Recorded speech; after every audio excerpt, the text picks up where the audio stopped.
बेटी के बियाह के गीत गावतनी, रउआ सबनी सुनब, बहुत अच्छा लगी। लाइक सब्सक्राइब जरूर करें।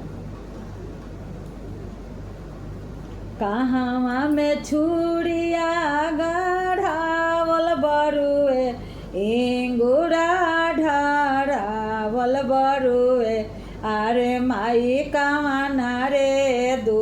लरुआ के छुरिया हउए, कहाँ में विदैया भइले, अरे बहिनी दुलरई तीन बहिनी, बुद्धि तोर बहिनी हरि गलवा, आहो बहिनी गैया रे भैंसिया घर के लक्ष्मी,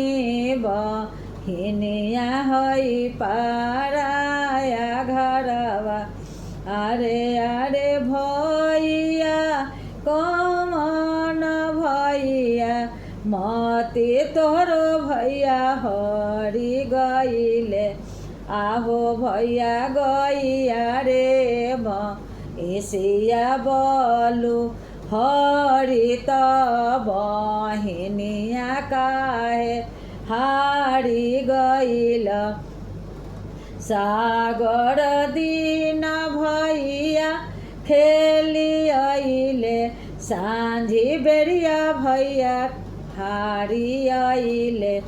आहो भैया हरल दुल रही तीन ऐसन बहिनी,